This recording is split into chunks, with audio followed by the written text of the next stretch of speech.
Good morning, good afternoon, or good evening, my beautiful hot messes. My name is Mrs. Lavender, and today I'm reading Rich AF by Vivian Tu. I'm starting on chapter I Wasn't Born Rich, but My Kids Will Be, the investing section.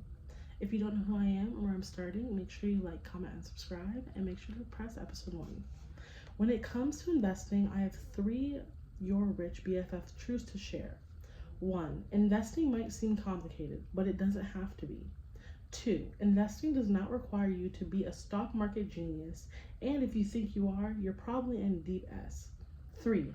Investing, not saving, is how you get rich, because you cannot save your way to rich. If you think investing is way too complicated for you, you're not alone. Seriously, I have a friend who works in private equity, so a money guy. Literally does this as for a career, lives in Excel spreadsheets, and he does not open a retirement investment account until he'd been working for 4 years. When me and the rest of our friends found out, all of us were like, what the actual F? You just gave money away. Like you literally flushed money down the toilet. And I was like, I don't know. It was complicated and a lot of work to set it up, so I just didn't. Now, to be crystal clear, there does need to be a certain amount of clunky paperwork involved in setting up your investment accounts. But we aren't taught about this in school. Level of things, the world of investment accounts feels complicated because no one in charge has an incentive to make it easier. In my friend's case, the process to set up his employer-sponsored 401k account was such a pain in the A that he put it off basically forever. That sucked for him because he was missing out on investment returns and tax benefits. But you know who it didn't suck for? His employer. Because his employer had a 401k matching program where they contribute $1 to the account for every dollar an employee contributed. So why would they help people like my friend figure how to do it or explain why it was a good idea in the first place? And if a little paperwork and financial lingo doesn't put you off, well, maybe you think you need to be brilliant at picking up stock choices to make money investing. No, no, no, no. If my experience has shown anything, it's that the opposite is true. If you think you're brilliant, you're probably about to lose money. After I worked as an intern for 10 weeks on Wall Street, where I wasn't even allowed to click any button because I didn't have my licenses, I thought I knew everything there was to know about investing. See, during that summer, each intern was required to do a research project on good stock picks in a specific sector, which in my case was biotech. And admittedly, I was a bit stressed out about defending my trade ideas. Fortunately, there was a healthcare specialist on the desk who took a liking to me. And after I showed up one morning with a donut and coffee for him, just cuz, and thanked him for all his help, he just so happened to offer me 30 minutes to practice my biotech presentation with him. And after drilling it, answering all his questions, and giving one of the, if not the best intern presentation that summer, I felt like hot S.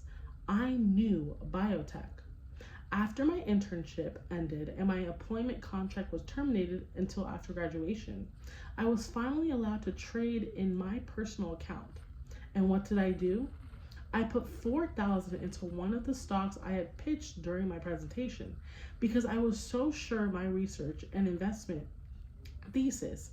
And on top of that, the guy who knew the most about healthcare on the entire team told me my idea was solid.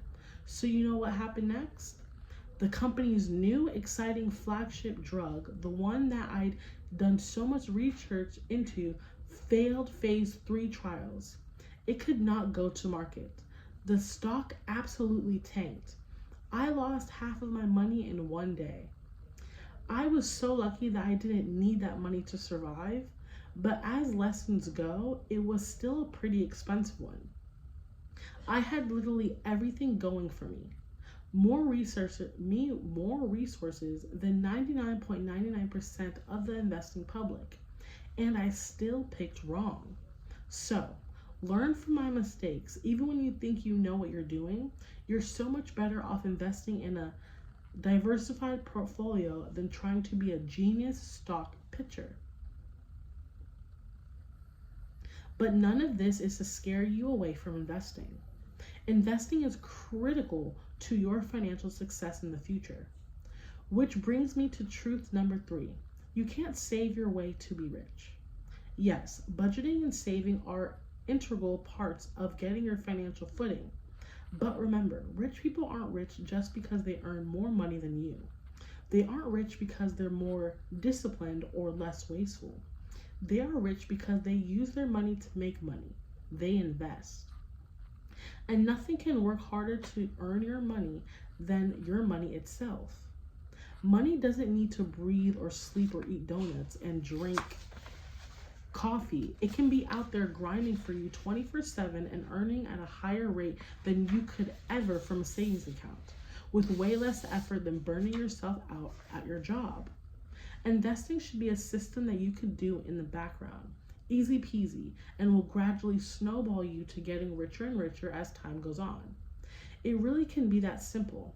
I guarantee that regardless of whether you are an 18-year-old about to head to college or a 40-year-old who feels like you need to play catch up before retirement, there is an investment strategy that you can understand, you can apply, and you can use to get where you want to be. Even if you don't have a ton of money to start with, or you don't know a stock from a bond from a mutual fund, you're going to be fine. This chapter is going to cover all those nuts and bolts basics, from how to open an account to what kinds of investments to buy or what or who Dow Jones actually is. And actually, okay, I'm messing up a lot, so I'm gonna stop at 166, but I'll start at once in the next episode.